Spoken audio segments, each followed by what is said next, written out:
Assalamualaikum warahmatullahi wabarakatuh.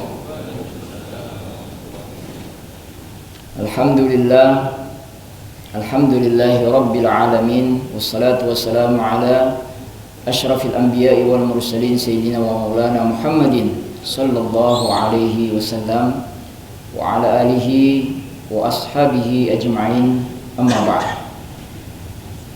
Bapak-bapak sekalian yang dirahmati oleh Allah Subhanahu wa taala, alhamdulillah pada kesempatan kali ini kita diizinkan oleh Allah Subhanahu wa taala untuk dapat kembali bertatap muka di tempat yang insyaallah diberkahi oleh Allah Subhanahu wa taala.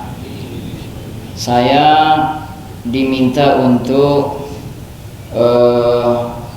menggantikan Ustadz Irfan yang seharusnya mengisi pada pagi hari ini ya, karena beliau sedang umroh. Oleh karena itu saya ingin disclaimer dulu ini terlebih dahulu, ini pemain pengganti ya, pemain pengganti tidak lebih baik daripada pemain utama ya, apalagi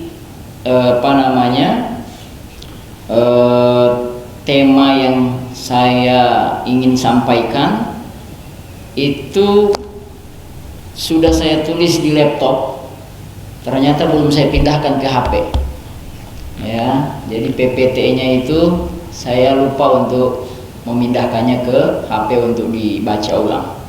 Tapi tidak mengapa, kita coba sampaikan apa adanya. Mudah-mudahan kita bisa banyak berdiskusi. Alhamdulillah, kita bersyukur kepada Allah, salawat dan salam kepada Rasulullah sallallahu alaihi wasallam. Tema yang kita bawakan insyaallah tentang apa tadi? Apakah niat mempengaruhi akad? Kan begitu ya? Sebenarnya judulnya itu hanya pengembangan saja dari satu kaidah fikih. Kaidah fikih yang dipelajari oleh mereka yang masuk dalam kuliah syariah ya, qawaidul fiqhiyah. Kaidahnya itu bunyinya al-umuru bimaqasidiha, bahwa setiap perkara itu didasarkan kepada maqasid, maksud dan tujuan ya. Sebahagian ulama kemudian mengatakan bahwa al-ibratu bil alfaz, al-ibratu bil ma'ani walaysa bil alfaz, bahwa yang dihitung dari sebuah akad itu, al-ibrah itu maknanya, bukan kata-katanya. Contoh begini, Bapak Ibu yang dirahmati Allah, Bapak-bapak yang dirahmati Allah, contohnya begini. Saya ngomongnya begini akadnya. Saya berikan ya. Saya berikan atau saya jual, jangan saya beri. Saya jual HP saya ini ya, dengan catatan setelah saya punya duit, saya akan membeli kembali atau saya harus dikembalikan ulang HP ini dan saya membayar uang yang saya dapat di awal. Bisa dipahami nggak kira-kira? Nah itu pertanyaannya, itu jual beli atau gadai? Sebenarnya jual beli atau gadai? Padahal kata-katanya pakai jual beli, tetapi makna sesungguhnya ternyata kok bisa kita tangkap itu adalah gadai. Nah, Bapak yang dirahmati Allah Subhanahu wa taala, kasus yang sama akan terjadi misalnya yang sering kita dengar gadai-gadai ini tentang gadai sawah. Betul ya? Saya gadaikan sawah saya ya dengan nilai berapa? 10 juta. Selama berapa tahun? Setahun lah, selama 1 tahun ya. Nah setelah 1 tahun berlalu, ketika uang 10 juta itu saya kembalikan, maka sawah itu akan kembali kepada saya. Ini menarik, ini gadai. Tetapi yang menarik adalah pertanyaannya muncul, apakah boleh saya orang yang saya gadaikan tadi, sawah saya, boleh nggak dia memanfaatkan sawah saya itu? Boleh atau tidak? Tidak boleh ya? Boleh apa tidak? Tidak. Ini bingung ini, tidak boleh, boleh tidak. Ragu-ragu. Kalau bapak yang di depan bilang tidak boleh pak ya. Alasannya apa pak?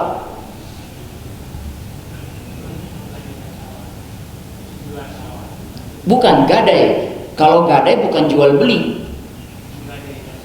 Menggadaikan sawah, ini sawah saya gadaikan. Saya dapat uang 10 juta. Nah, sawah ini apakah boleh dimanfaatkan oleh yang menerima gadai saya? Hah? Pendapat bapak nggak boleh ya? Mungkin pendapat bapak ini didasari karena ini gadai ini kok kayak ada kemiripannya dengan hutang piutang. Betul nggak? Hutang piutang yang berbentuk jaminan. Betul nggak? Nah, ketika konteksnya sudah dimulai dengan hutang piutang, Bapak yang dirahmati Allah, maka setiap manfaat yang didapatkan dari proses hutang piutang itu bisa masuk kategori riba. Kan kaedahnya begini, kullu qardin, semua pinjaman, jaro naf'an, yang berlaku manfaat, fahuwa riba, maka itu dikategorikan riba. Imam Abu Hanifah dalam satu riwayat cerita, beliau jalan bersama murid-muridnya. Tiba-tiba turun hujan. Murid-muridnya menepi, berteduh di sebuah rumah. Imam Abu Hanifah enggak. Ketika muridnya panggil, "Wahai Imam, sini." Kata Imam, "Saya khawatir rumah yang akan kita teduhi itu, tempat berteduh sementara, itu adalah rumah orang yang minjam uang ke saya. Saya nggak mau manfaat saya berteduh itu masuk dalam kategori riba." Karena Imam Abu Hanifah di usia sampai 40 tahun pedagang kaya raya besar, beralih menjadi imam mazhab mulai dari 40 tahun ke sana. Ya. Maka terkenal Imam Abu Hanifah suka sekali meminjamkan duit. Banyak orang yang pinjam duit kepada beliau, sehingga kekhawatiran dengan kasus tadi takut kena riba. Nah, kembali ke gadai tadi, kalau sawah itu dimanfaatkan oleh orang yang menerima gadai, kan itu berarti dia mendapatkan manfaat dari apa yang dia pinjamkan. Kan begitu logikanya ya. Nah, Bapak yang dirahmati Allah Subhanahu wa taala, waktu pertanyaan ini dulu diajukan ke saya dan diminta solusi, terus solusinya apa? Ada sempat saya kepikiran itu satu solusi, namanya bai'ul wafa. Pernah dengar jual beli wafa? Jual beli wafa, jual beli wafa. Wafa itu janji. Jadi jual beli janji. Begini maksudnya, saya jual sawah saya 10 juta, uang saya terima 10 juta, dengan janji, kita berjanji, bersepakat, kalau saya sudah punya uang 10 juta lagi, kapan waktu itu muncul, bisa sebulan, bisa seminggu, saya akan beli kembali sawah saya ini, dan Anda tidak boleh tidak menjualnya, harus ya menjualnya. Bisa dipahami konteksnya nih? Contohnya, itu yang disebut dengan jual beli wafa. Dan ini jual beli ini lahir di masa-masa tempo dulu ya, di Bukhara, di daerahnya Imam Bukhari. Karena waktu itu banyak orang yang butuh pinjaman, tapi tidak banyak orang yang mau memberikan pinjaman, Pak. Nah ini dia, menarik ini cerita asal usul jual beli wafa itu. Karena bagi mereka saat itu memberi pinjaman itu tidak mendatangkan manfaat, keuntungan. Makanya dalam Islam atau dalam ekonomi Islam, dalam mempelajari akad, Harus di kepala ini harus kita bedakan betul mana akad yang sifatnya sosial dan mana yang akad sifatnya bisnis. Tidak boleh dicampur aduk. Kalau akad sosial jangan pernah berharap ada untung di situ. Contoh akad sosial apa? Hibah, sedekah, wakaf. Ya, berharap untung duniawi jangan. Betul ya? Tapi kalau berharap untung, maka gunakan akad bisnis. Akad bisnis dalam Islam itu apa? Jual beli. Mulai dari murabahah, ya, akad kerjasama, mudharabah, akad sewa menyewa, ijarah, akad apa lagi? Ya. Oh ya, untuk yang sosial juga akad hutang piutang itu sosial. Qard itu akad sosial. Jangan pernah berharap pinjamin orang 10 kembali 15. Itu kalau mau kembali 15 pakai akad bisnis. Makanya Bapak Ibu yang dirahmati Allah, Al-Baqarah ayat sekian itu yang bunyinya qalu innamal bai'u mislur riba. Mereka mengatakan al-bai'u, jual beli, sama dengan riba. Coba lihat redaksi bahasa Indonesianya, bahasa Arabnya dan bahasa Indonesianya kurang lebih diterjemahkan begitu.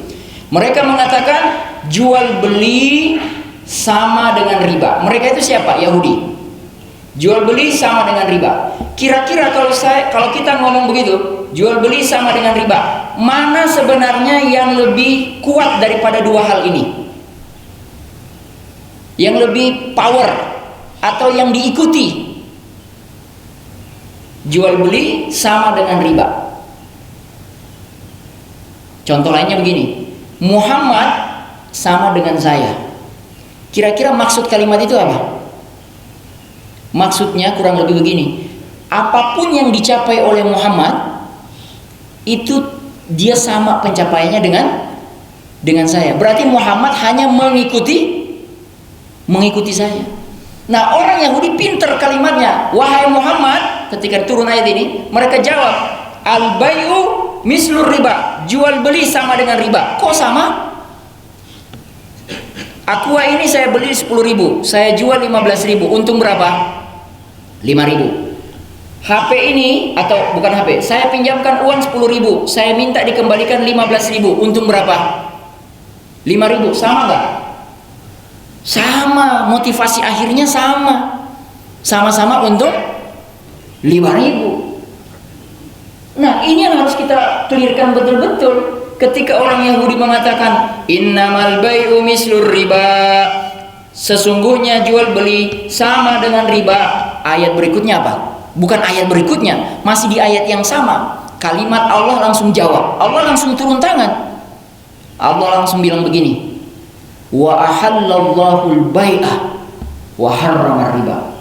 Pokoknya nggak sama. Kira-kira begitu kalau saya membaca ayat itu. Allah ingin bilang, pokoknya jual beli itu halal, riba itu haram.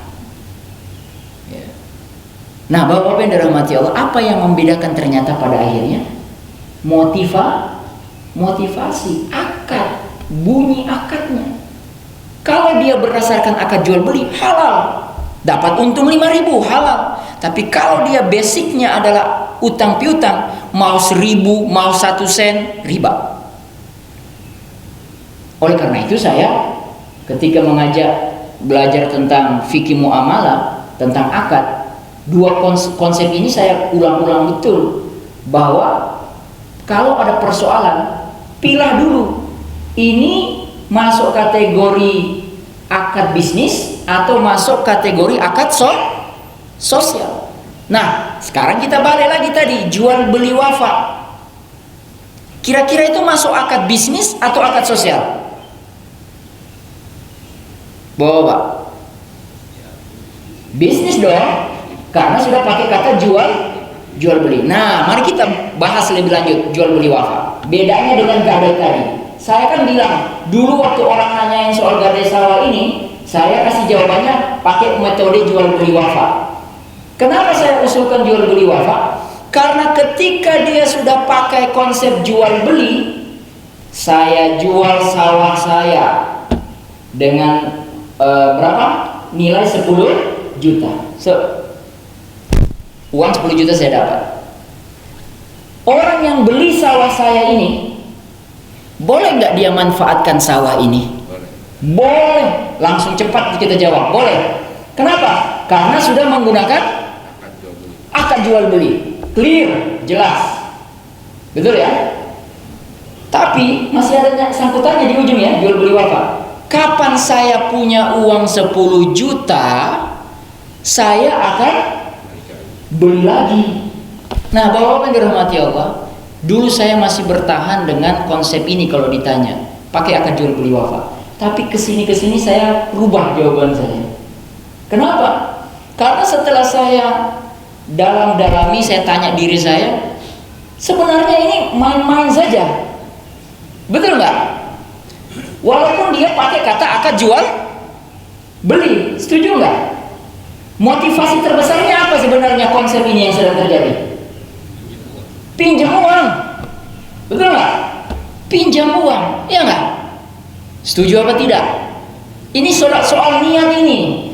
Ini soal niat. Makanya judul kita, niat apakah mempengaruhi akad?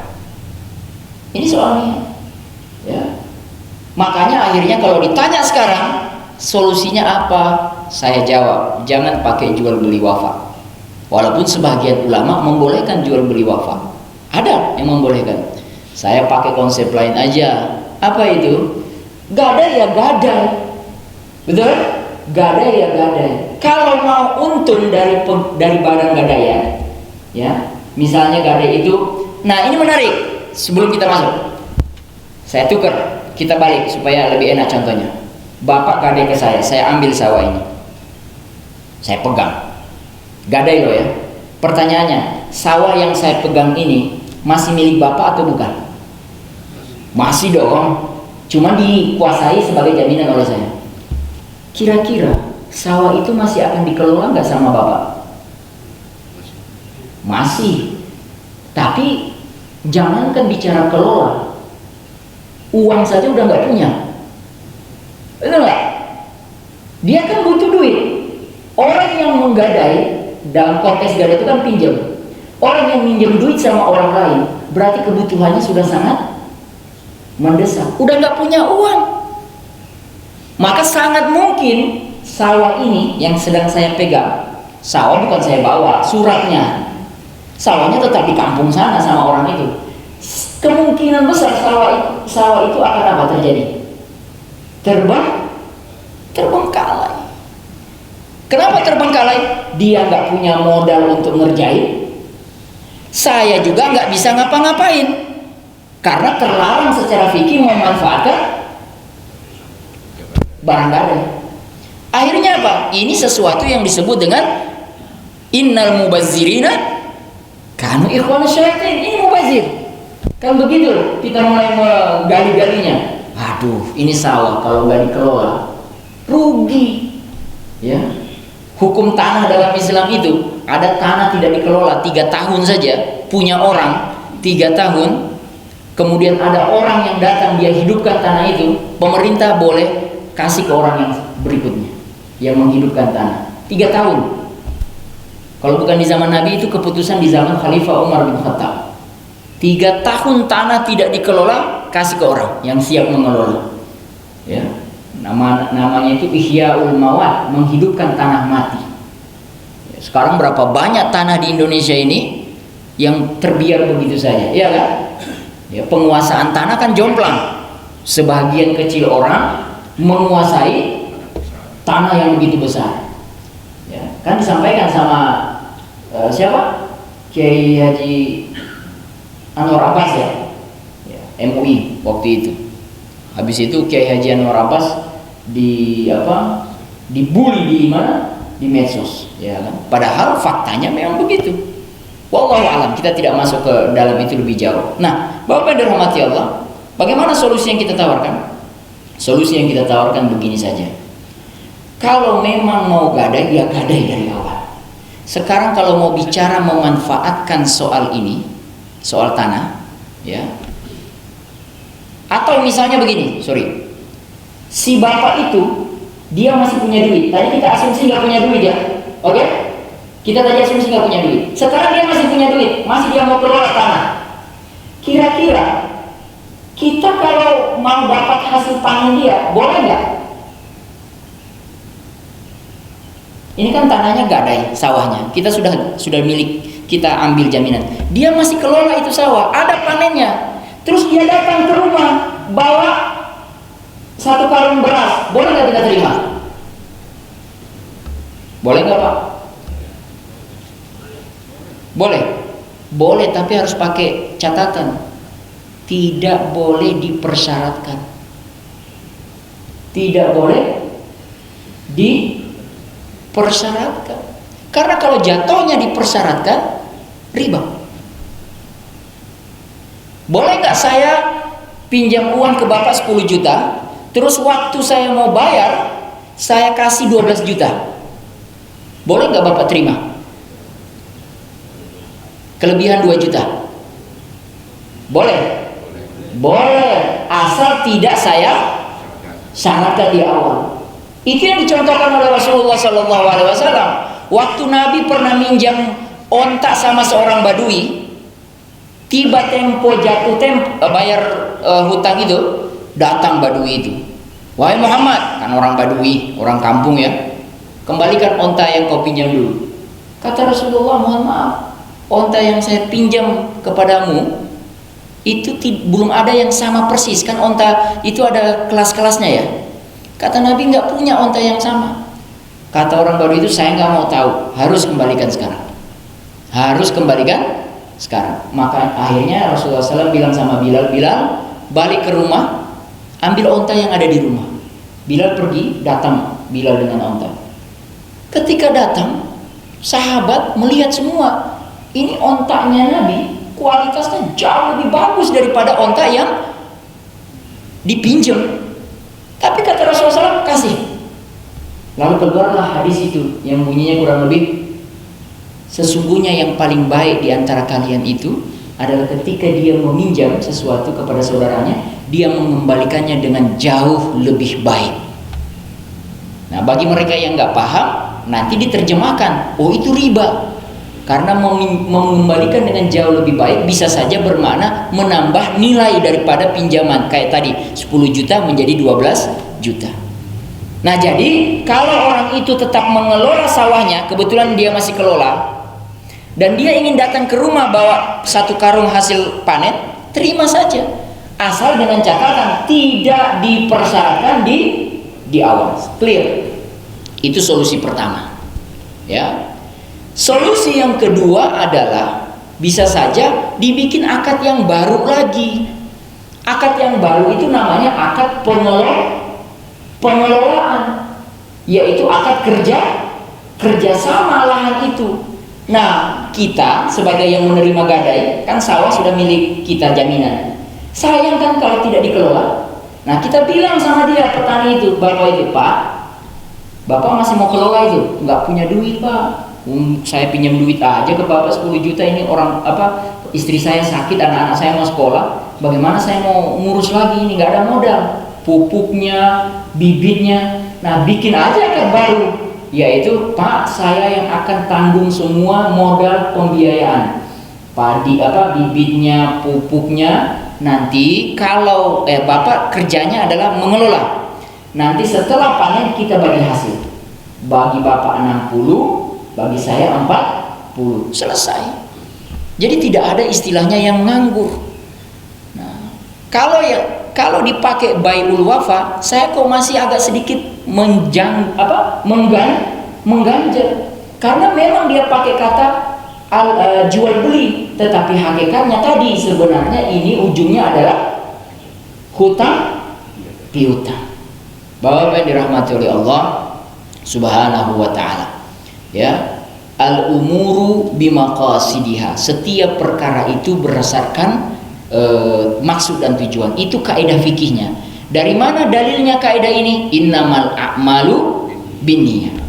Ya, innamal a'malu binniyah. Jadi kalau ditanya orang belajar kaidah fikih itu memang sumbernya dari mana? Kaidah fikih itu lahir dari para ulama, sumbernya dari Al-Quran dan Sunnah Rasulullah SAW sendiri. Loh, kenapa nggak pakai sunnah langsung? Kaidah itu disusun untuk mempermudah orang-orang selanjutnya menggunakan konsep yang simple dengan contoh-contoh yang sudah ada. Itu tujuan maksud penggunaan penulisan ilmu kaidah fikih. Bapak-bapak yang dirahmati Allah Subhanahu wa taala. Ada contoh lagi yang lain menarik. Namanya jual beli ainah. Pernah dengar? Bai'ul ainah. Pernah? Jual beli inah. Nah, gini jual beli inah itu. Jual beli inah ini sebenarnya latar belakangnya hampir sama dengan jual beli wafa. Ada orang lagi kesusahan, lagi kesulitan, ya, kesulitan. Dia butuh duit. Kesana kemari dia pinjam duit, nggak ada yang ngasih. Gitu loh ya. Faktanya begitu, misalnya. Akhirnya dia datang ke saya. Apa dia bilang? Pak Ustadz, saya ini butuh duit. Istri saya sakit. Oke. Saya sudah kesana kemarin nggak dapat. Oke. Nah, gini aja Pak Ustadz. Saya ini punya HP, ini HP dia. Saya ingin jual HP saya Pak Ustadz. Ya kan? Kamu mau jual berapa? Saya jual 10 juta. Saya setuju. Saya tanya sama dia, ini 10 juta cash apa kredit? Ya tentu saja cash lah Pak Ustadz. Nah gitu dia bilang ya. Kan saya butuh duitnya sekarang.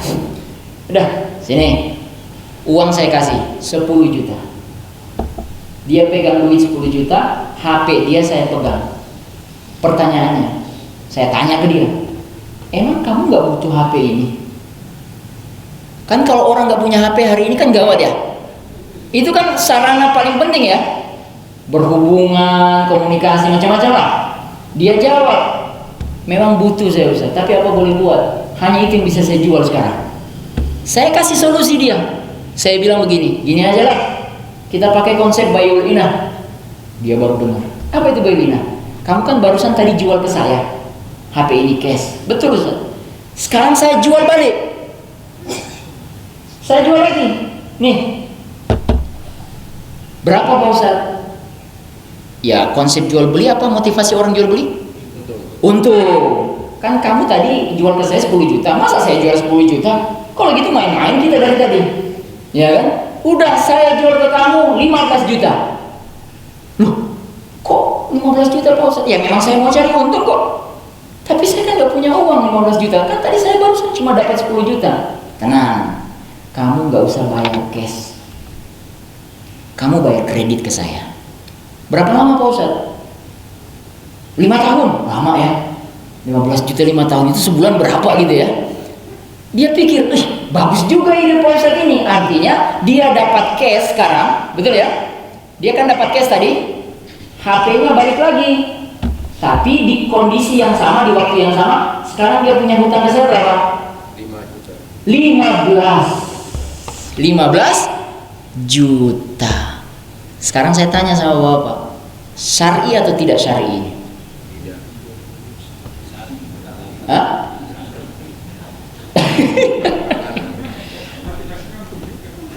Nah, kalau cuma bicara soal rukun jual beli, pertanyaannya kalau kita rubah sedikit, apakah jual beli yang sedang terjadi ini terpenuhi rukunnya? Ada penjual, ada pembeli, ada barang, harganya jelas nggak? Jelas, nggak ada masalah. Kalau hanya mau mendekati dengan konsep rukun jual beli, terpenuhi, clear. Tapi tadi ada yang bilang di sebelah sana, lagi-lagi ini soal apa? Ini soal niat, motivasi.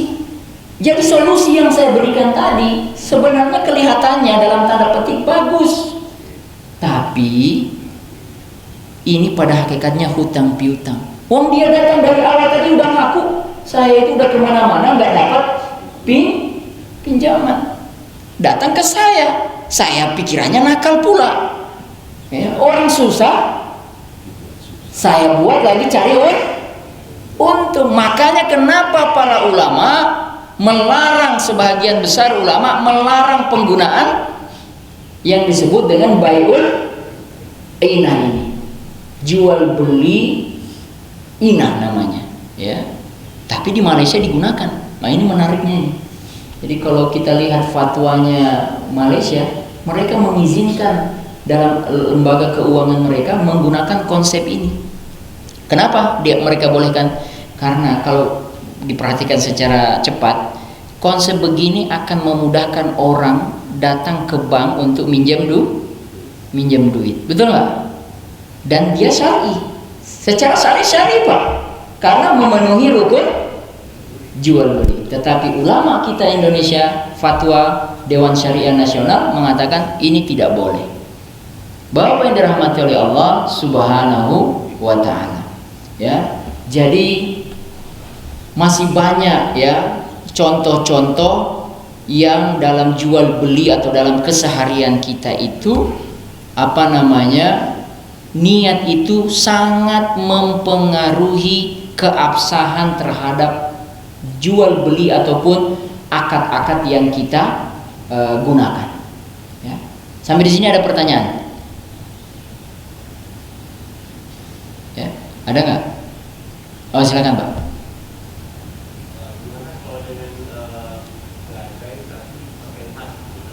Oke, gadai pakai emas. Pertanyaannya lebih spesifik apa?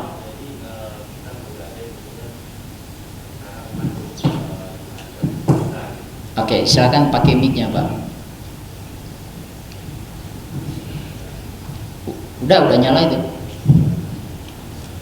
Tapi waktu kita mengembalikan, diulang Pak supaya yang lain dengar. Jadi kita menggadai pakai emas, misalnya dari sawah gitu ya. Gadai sawah. Ya. Kemudian kita gadai misalnya 5 emas. Oh, 5 batang emas. Iya, 5 batang emas. Kemudian dikembalikan 5 tahun lagi dengan 5 gram emas juga. Dan itu ada hak emas pasti naik. Oh, harga emas pasti naik. Ya. Gimana Ustaz? Baik. Ada keuntungan dari itu. Iya. Baik, Bapak yang dirahmati Allah Subhanahu wa Ta'ala. Saya sederhanakan, tidak usah masuk ke gadai saja, masuk ke hutang piutang saja sebenarnya ya. Jadi orang berhutang tetapi menggunakan emas, ya kan? Ini sebenarnya satu solusi.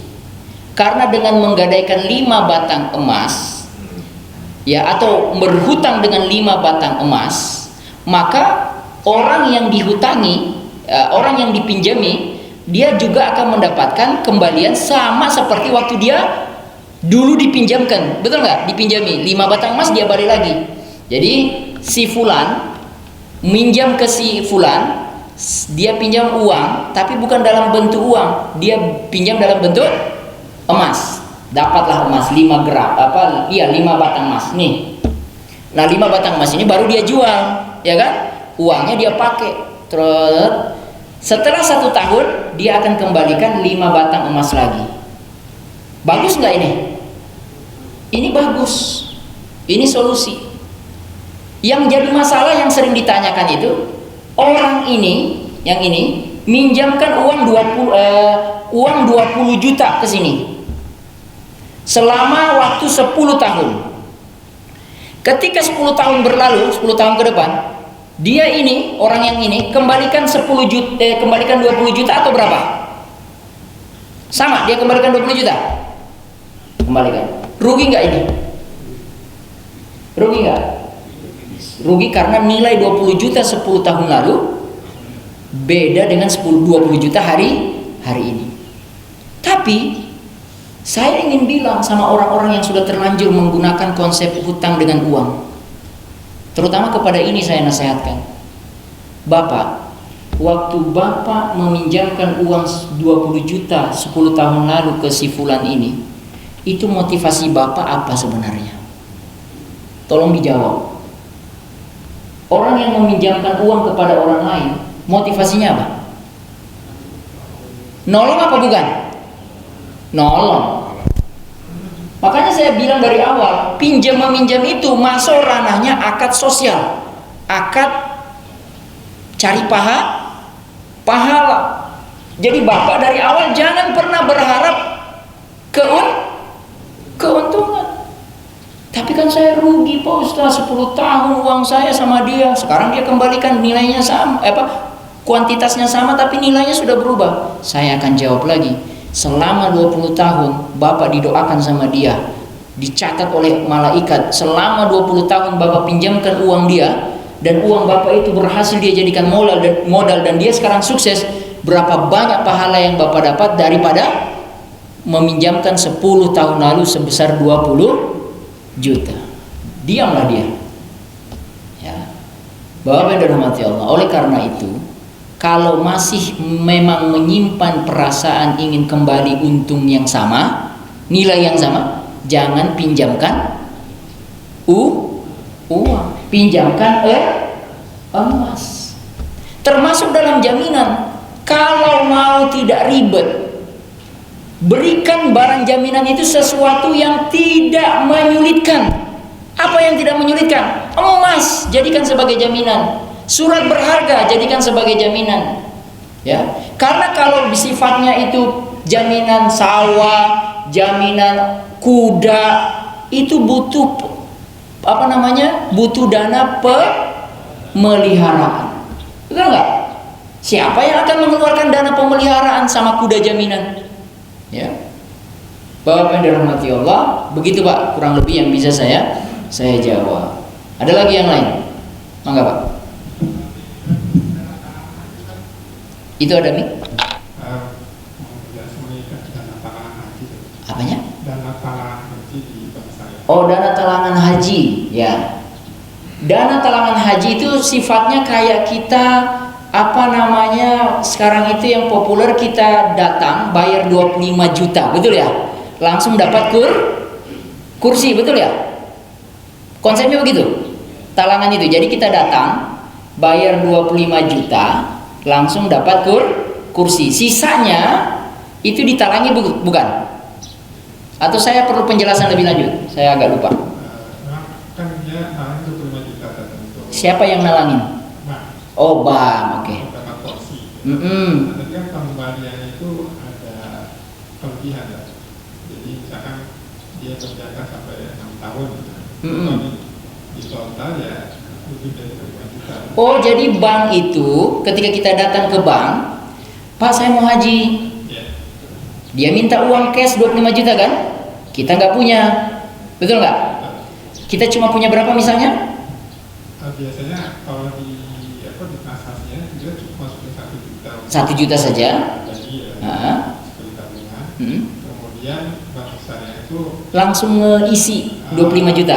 25 juta langsung datang ke departemen, dapat kuota. Masalahnya itu kan pengembalian itu ada kelebihan. Oh, kita bayar ke dia. Ya, nanti dicicil. Dicicil untuk dana talangannya saja. Betul. Oke, dan ketika dicicil ternyata ada kelebihan. Pertanyaan saya, dia pakai akad apa itu? Oh, ada ini. Pakai akad apa, Pak? Nah, itu saya perlu tahu, kita perlu konfirmasi. Jadi gini Pak, talangan haji itu pakai 2 akad, yang satu menggunakan warna 29 TSN. Itu menggunakan akad qard dan ijaroh. Akad qard dan ijaroh. Oke. Yang pertama, ketika seorang yang mendaftar haji diberikan ada talangan berupa qard senilai 25 juta. Nah, bank yang bisa mendaftarkan haji itu hanya bank yang terdaftar dalam namanya BPS BPIH. Oke. Bukan bank dari restoran biaya ibadah haji. Ini ada ada koneksi namanya Siskohat. Itu yang dikembangkan dengan Kemenak dan BPKH. Nah, sehingga yang dibayarkan kelebihan itu bukan atas qardnya, tetapi atas ijarohnya. Oke. Ijaroh apa? Ijaroh pengurusan haji ke Kemenak, pendaftaran, dan ijaroh atas apa? Atas pemeliharaan sistem. Oke, clear. Itu yang pertama. Yang kedua, dia menggunakan fatwa 44, yaitu fatwa ijaroh multi biasa. Artinya di sini pembiayaan jual beli jasa bayu manafik. Iya. Manfaat. manfaat. Ya, manfaat karena bank telah ditunjuk oleh BPKH dan Kemenas sebagai BPKH. Dari situ ada sistem siswa yang harus kita maintain. Nah, atas manfaat itu kita mendapatkan fee atas akad. Oke. Terima kasih. Ini sama seperti datang orang mau bayaran uang sekolah anaknya nggak punya duit. Datang dia ke lembaga keuangan syariah. Dia datang ujuk-ujuk minta duit, pinjem. Kata lembaga keuangan syariah nggak boleh pinjem di sini, ya kan? Karena kalau pinjem dapat untung nggak boleh dapat untung lewat pinjam, riba. Terus gimana Pak solusi atas masalah saya? Masalah Bapak apa? Anak saya mau bayaran sekolah, kalau dia nggak bayaran dia nggak masuk semester ini atau mahasiswa. Oh gini, kami pakai jual beli tadi apa? Bai'ul manfaah atau ujrah ijarah.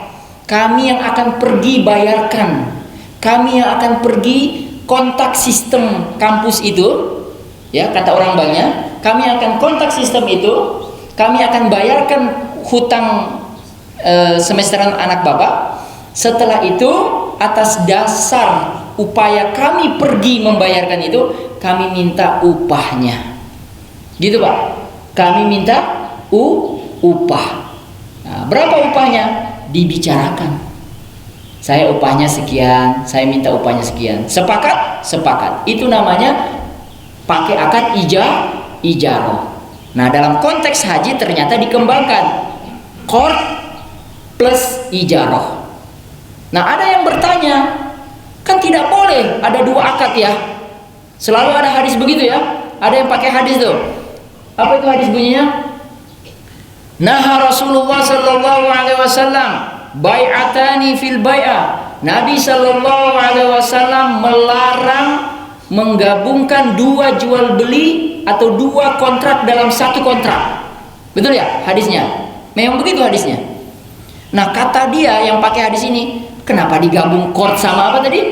Ijarah. Itu kan dua akad dalam konteks pendanaan talangan haji. Kita jawab, Bapak Ibu, ketika baca hadis itu, baca penjelasan di bawahnya. Penjelasan para ulama hadis mengatakan, larangan Nabi penggabungan dua akad apabila antara dua akad itu saling berbenturan. Paham maksudnya saling berbenturan? Saya pinjamkan, saya jual rumah saya dengan syarat kamu nikahkan anak kamu kepada saya. Itu ada dua akad yang saling berlawanan, ya kan? Saling berlawanan, ya. Atau menggabungkan antara akad pokoknya dua akad yang tidak bisa selaras. Konteks haji ini selaras apa tidak? Pertama dia pinjamkan, selesai satu akad. Akad yang kedua dia minta sewa. Boleh nggak? Boleh. Makanya saya kalau dalam konteks seperti ini yang perlu digarisbawahi, Pak siapa itu? Ya, yang tadi perlu yang sangat digarisbawahi, yang perlu digarisbawahi menurut saya pribadi.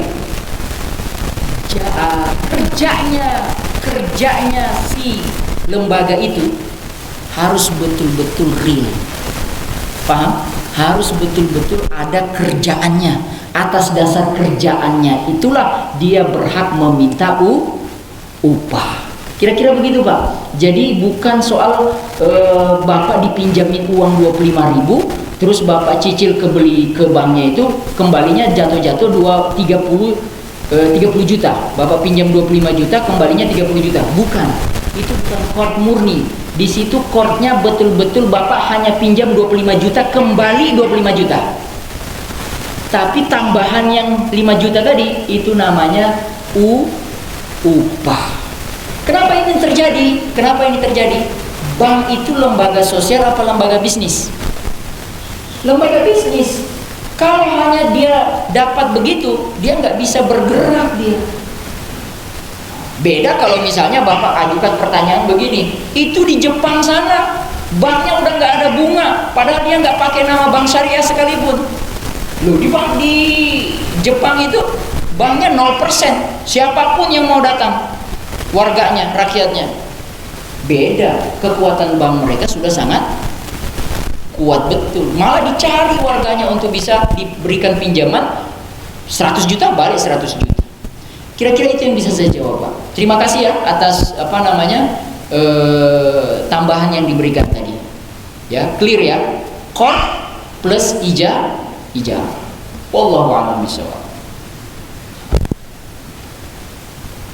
Ya, silakan. Itu mic-nya.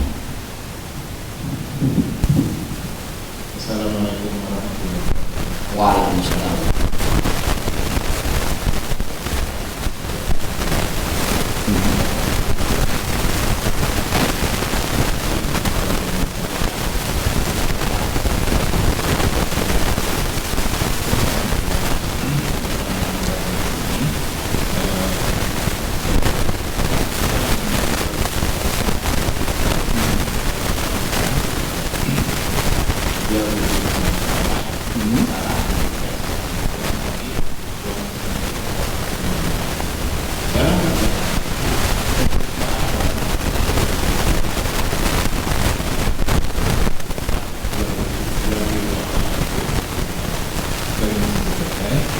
Orang yang menerima darah ini ternyata betul-betul kuat. Sementara si pemilik sawah ini sebelumnya dia juga belum mampu mengendalikan uangnya. Iya. Sering terjadi di masyarakat kita karena ini mungkin karena keluarganya, sawah ini juga ada lagi ke orang lain. Baik. Nah, apakah hal-hal seperti itu Dibolehkan. penjelasannya? Iya.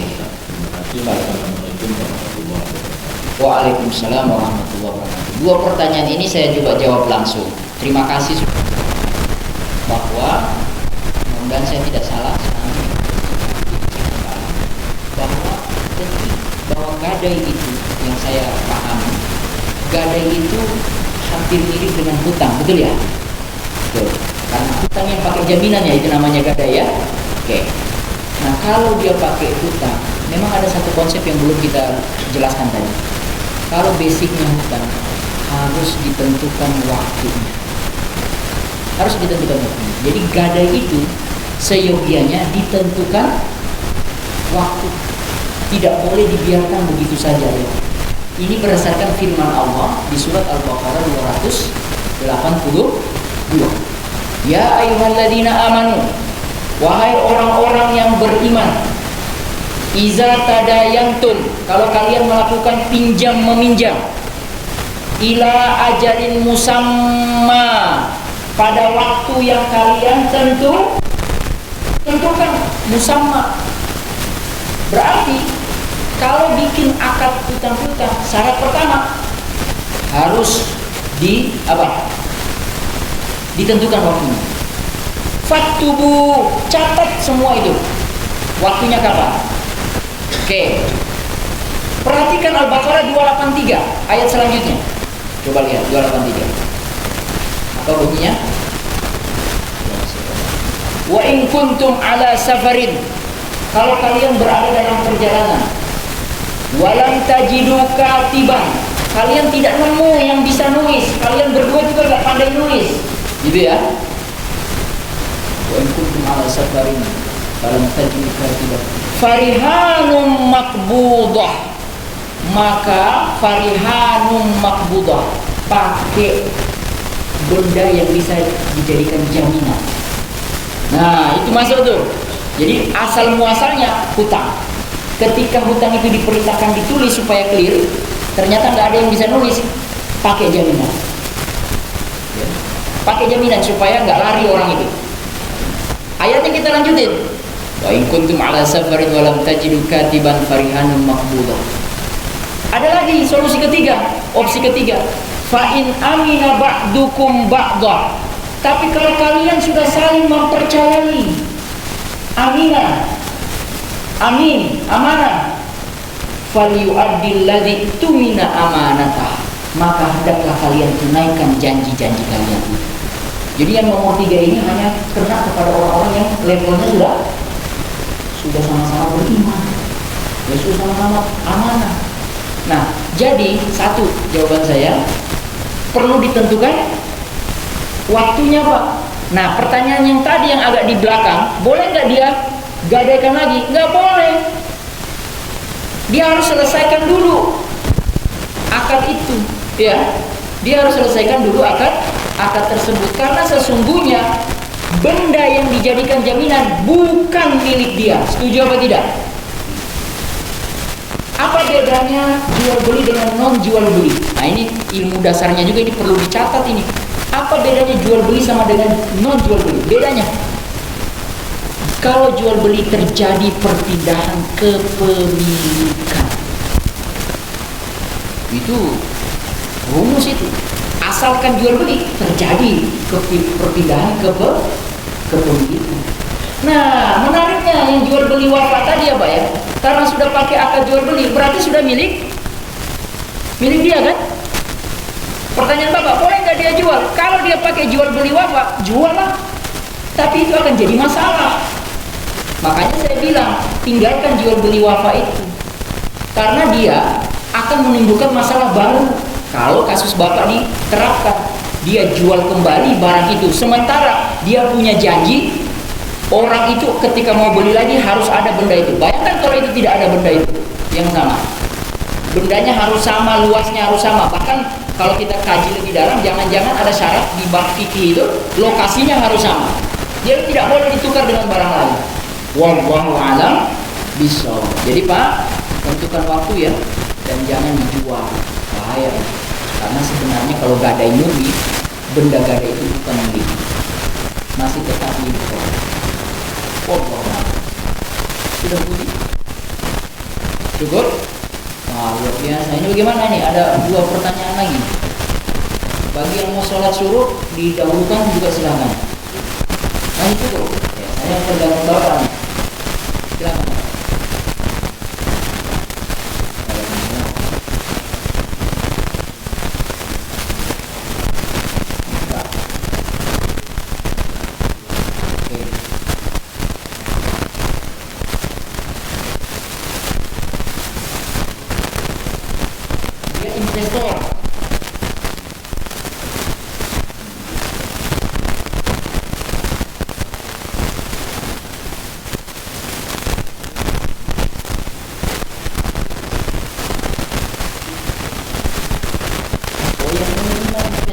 Tidak bisa mengembalikan.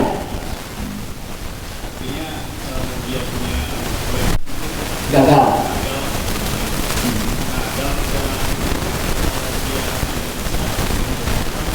Keuntungan.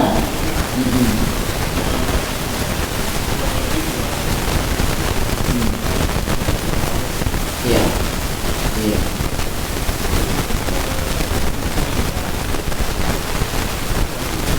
Oke. Baik, ini kasus. Terima kasih. Ini kasus sering terjadi nih. Ini kalau pakai akadnya, ini mirip akad mudorobah. Jadi mudorobah itu ada pemilik modal, sohibul mal, ada mudorib. Nah, jadi kelihatan mudorib yang melakukan kerja. Dia punya otot, nggak punya uang. Ini punya uang, nggak punya otot. Oke? Dia invest nih dari sini 100 juta. Bagi hasil kan 60-40, tapi kebetulan tadi cuma berapa? 2,5% dari keuntungan, betul nggak?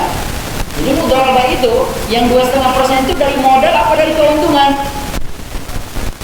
Iya, artinya setelah ada hasil bisnis ini. Kalau modal mah pasti harus dikembalikan utuh. Mungkin jangka waktunya modal harus dikembalikan utuh, tetapi keuntungan harus dibagi, gitu loh. Nah, sekarang masalah muncul. Jangankan modal, untung aja nggak dapat. Dalam konsep mudharabah ada namanya yang perlu fikihnya itu dicatat. Kalau terjadi kerugian, siapa yang nanggung? Itu harus diklirkan dulu, dibikin klausul. Kalau terjadi kerugian, sebenarnya siapa yang nanggung? Dalam di buku-buku kitab fikih tertulis jelas di situ, yang menanggung kerugian dalam akad mudharabah sahibul mal. Siapa? Pemilik modal. Cuma jangan titik, koma dulu.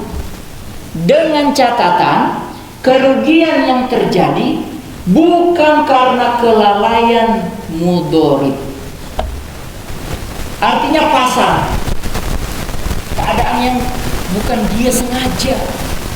Orang sudah jatuh tertimpa tangga, betul nggak?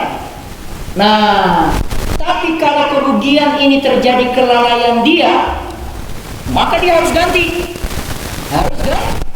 Ganti.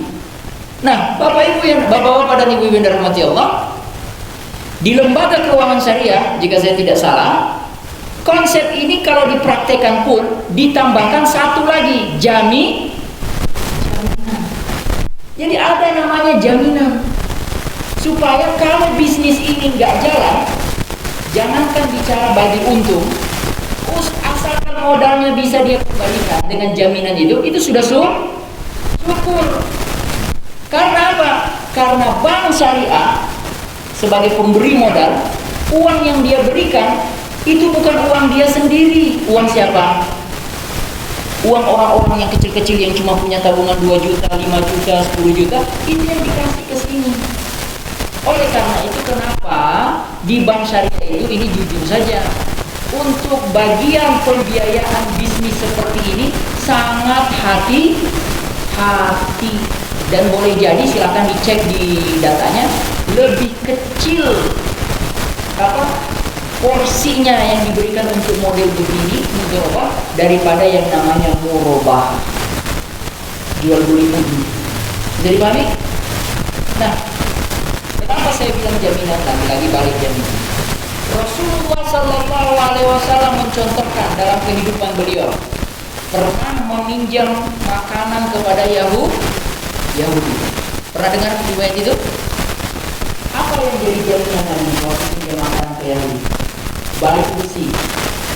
Kira-kira, ini main kira-kira, nilai baju besi tadi itu lebih tinggi nggak nilainya daripada makanan yang dipinjam? Bisa nggak kira-kira dari segi bendanya saja? Ini benda besi loh, ya, dengan bahan makanan yang sekedarnya. Nilai jaminan Nabi jauh lebih besar. Maka saya sempat menyimpulkan secara pribadi, Nabi itu orangnya pernah berhutang, tapi Nabi berhutang yang terhormat. Berhutang pakai jaminan. Nah, jadi kembali ke kasus tadi. Murninya kalau terjadi kerugian, ini yang tanggung, gak usah nuntut dia aneh-aneh. Tapi kalau kejadiannya karena kesalahan dia, harus kembalikan.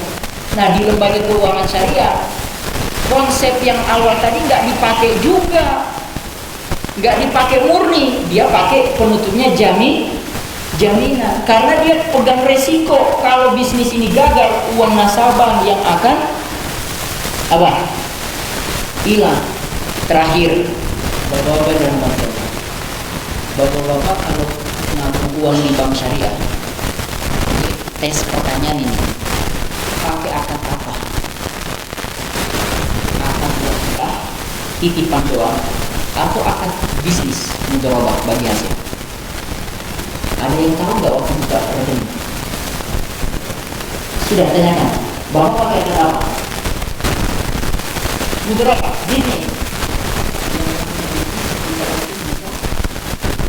Siap nggak uang bapak yang tadi 50 juta, 25 tahun ke depan, sama bisnis atau bank? Bahkan aku beliau. Nah, karena itu kerugian itu di-share juga kepada orang. Bapak siap uang 50 juta berkurang tinggal 30 juta. Itu risiko. Ini namanya siap menanggung risiko. Tapi sebagian besar dari kita tidak sama dengan Bapak. Betul nggak? Iya. Belum siap kita masyarakat Indonesia naruh uang di bank syariah, pakai akad bisnis, tapi cuma siap untung, tidak siap rugi. Kalau mau lebih aman, jangan pakai akad itu, pakai akad titipan. Kalau pakai akad titipan, uang 50 juta Bapak taruh tahun ini, 10 tahun kemudian sama tetap 50 juta. Karena nggak ada bagi hasil, nggak ada tambahan. Kalaupun ada, itu hanya bonus, dan itu hak prerogatif bank itu sendiri. Kira-kira Pak, bisa clear nggak? Wallahu a'lam bishawab. Tutup nggak? Lagi ada satu.